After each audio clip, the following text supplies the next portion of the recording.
Hello, music teacher friends! Welcome to episode number 91 of the Beyond Measure podcast. Christina Whitlock here, your anytime piano teacher friend, ready to spend a few minutes with you as we consider what exactly the year ahead of us holds. Regardless of where you are in life or in the world, you are welcome here. Let's dive in. It should come as no surprise that I am a big fan of goal setting. I believe there is great power in naming our goals and articulating them in the most direct ways possible. Mostly because that's the only way I can ever seem to get them done. Now, setting attainable goals, well, that's very much a different struggle, and I'm hoping we can tackle both of those today.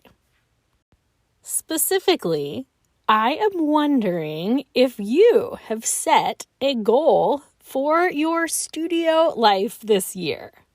Now, whenever we talk about studio goals, our teacher brains often go to things like incentive programs or specific focuses in the repertoire or competition entries or whatever the case may be. But that's not really where I'm going with this today. I want to talk about you as an educator. Do you have a goal for this year? I talked about the importance of naming our objectives way back in episode number 45. But it is really easy in this teacher life to get swept up in a twister of ideas that you want to put to use. We live in a world where we have access to so much music and so many games and so many manipulatives to reinforce every possible concept. And it is just so much. It's easy to get caught up in collecting more ideas and more things, but failing to give yourself a really clear goal in that process. So that's what we're talking about today. Setting a specific attainable goal. Before we dive too deep into this, I just wanted to mention that many of you are probably already familiar with the idea of a SMART goal.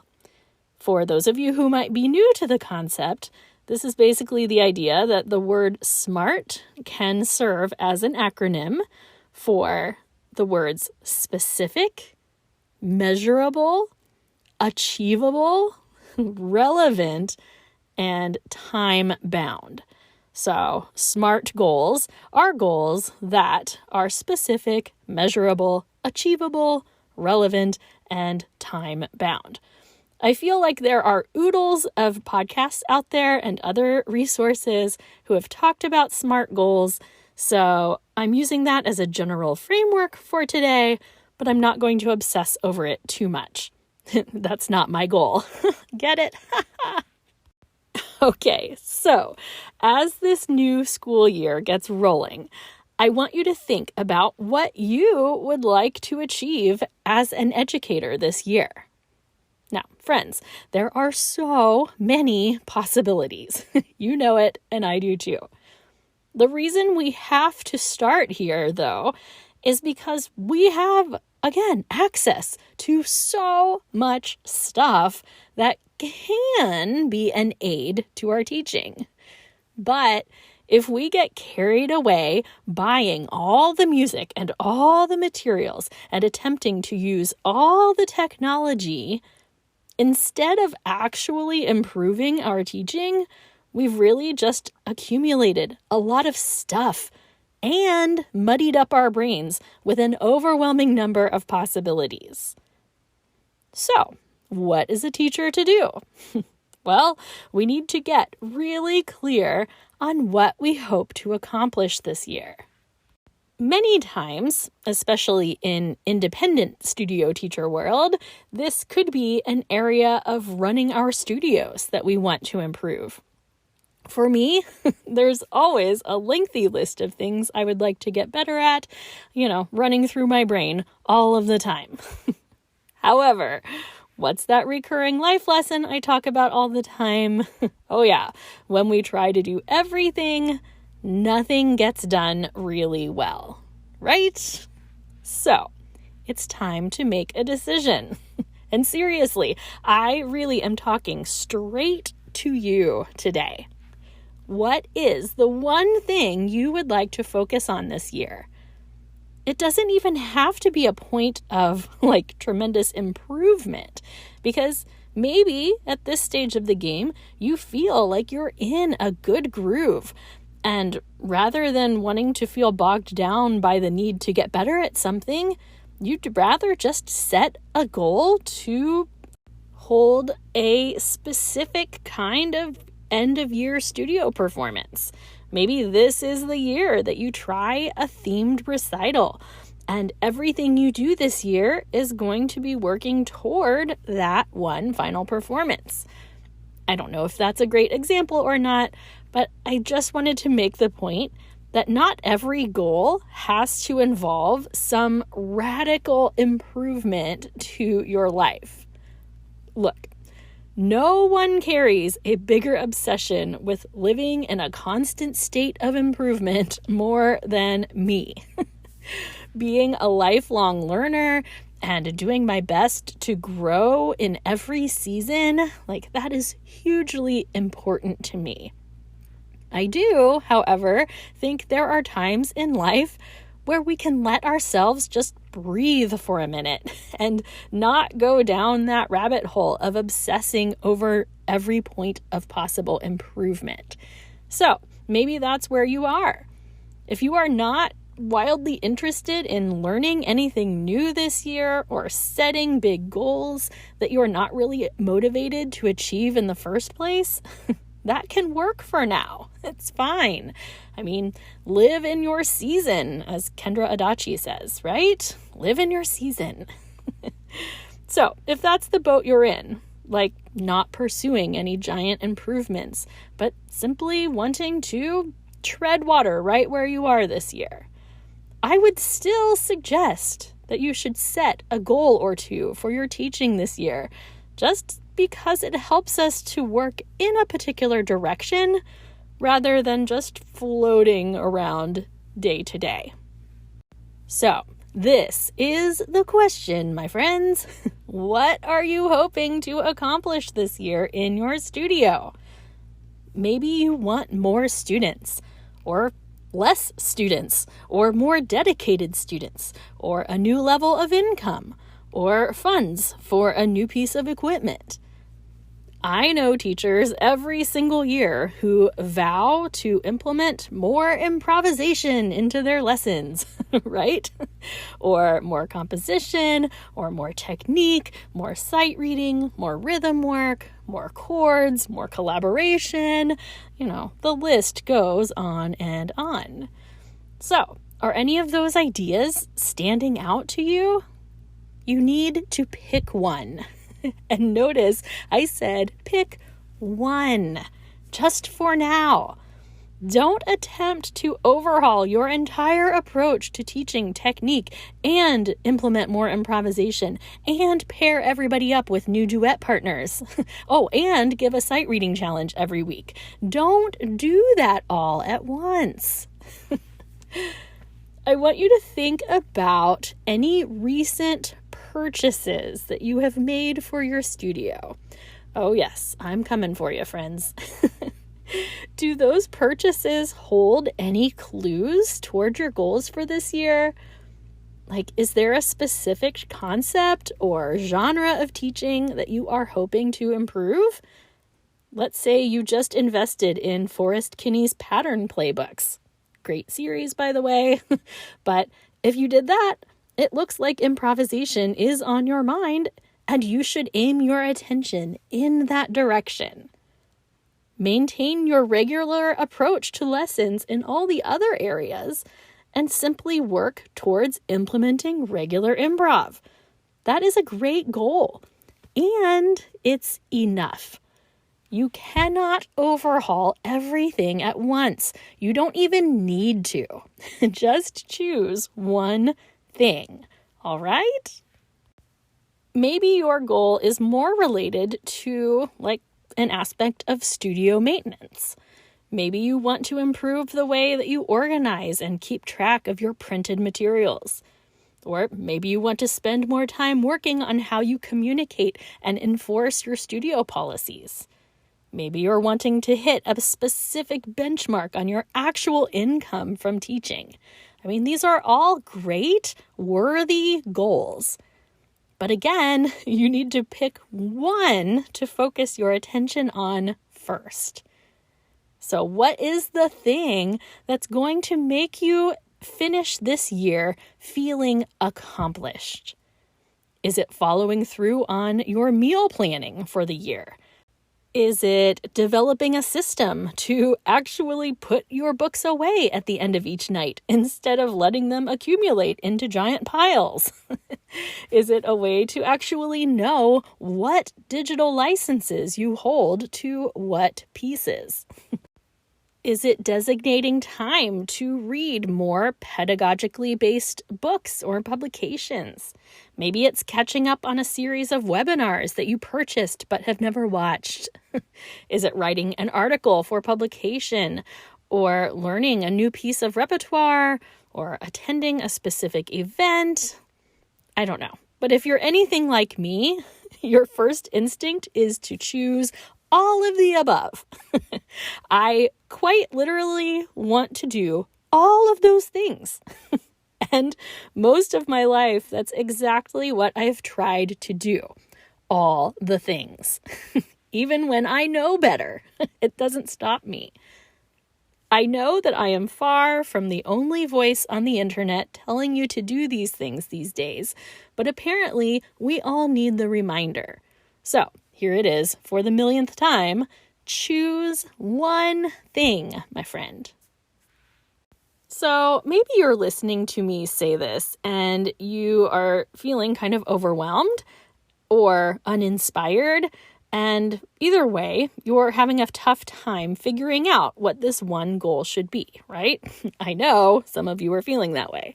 So I would suggest that you start by asking yourself how you want to feel this upcoming school year. Like, what emotion or sensation is missing from your life right now? Do you want to feel more accomplished? Do you want to feel more prepared? Do you want to feel more connected? Do you want to feel more rested? Ooh. Again, these are all good things that we all want to feel, obviously. But which one feels like it's really missing from your life right now? What emotion do you want to feel, but for whatever reason, it's struggling to find its way to you? If you want to feel accomplished, ask yourself, what is going to get me to that feeling? Maybe it's writing that article or designing that new studio incentive program you've been dreaming about. Maybe it's just cleaning out your file drawer. I mean, what is going to make you feel accomplished? If you're wanting to feel more prepared, like, what is it that you need to prep? Spend your energy planning. It's really important. We plan our food, repertoire, activities. I mean, whatever it is, get planning.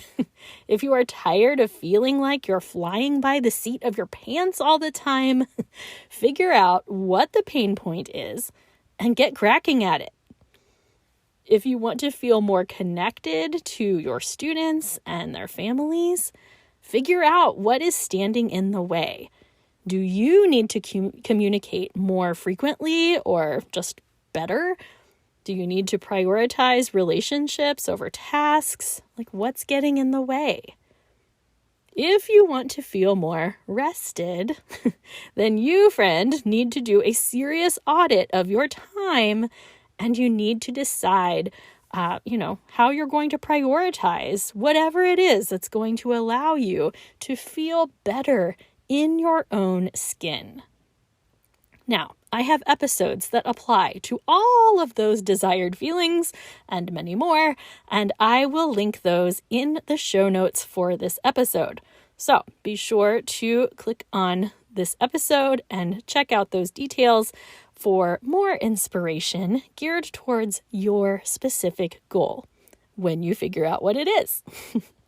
Now, obviously, we could troubleshoot these problems all day, but I do hope this little reminder to set one goal for the coming year or coming months or whatever is helpful to you.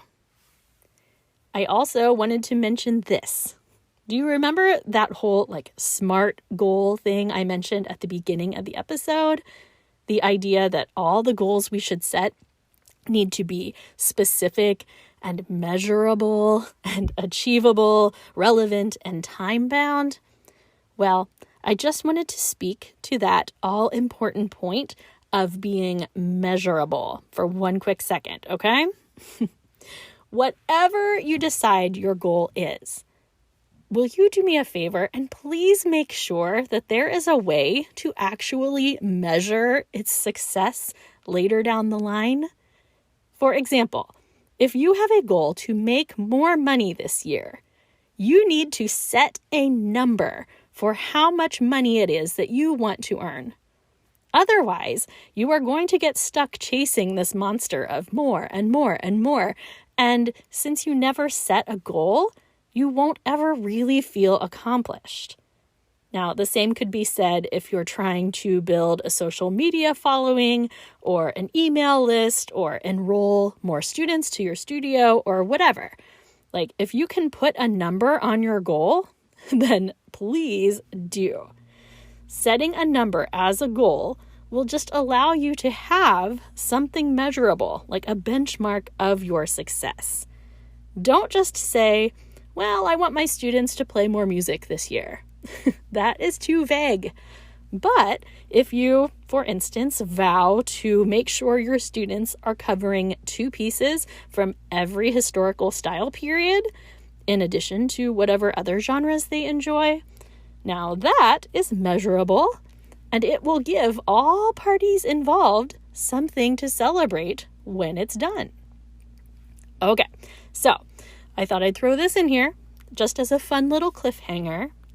I thought I would let you know that in next week's episode, I am going to be talking about the big goal that I have set for my studio life this year. So, if you want to know what it is, you are going to have to tune in next week to find out. And now, as you are stewing over that one, let's have a toast to one another, shall we? Let's raise those glasses.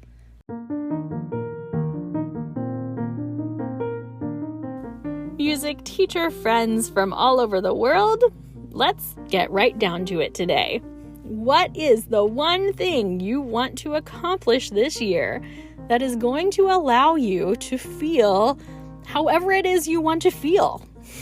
Maybe that's vague, but I do hope it's the reminder you need not to try to accomplish all the things right away. We all know that slow and steady wins the race. The importance of baby steps and all of those things. I mean, we are music teachers, for goodness sake. We say these things all day long. This is just one more area of our lives in which we need to walk it out. Focus on one thing at a time. I really hope you've gained some clarity today as to what your one thing might be. But if you haven't yet, I hope you will take some time to think about it, today. Set a timer for 20 minutes and just brainstorm all the possibilities. And in the end, be relentless in pursuing that emotion that you want to feel more of. In the meantime, this is me raising my glass to you, my studio teacher friend, who is worthy of all the good things life has to offer. Hear, hear.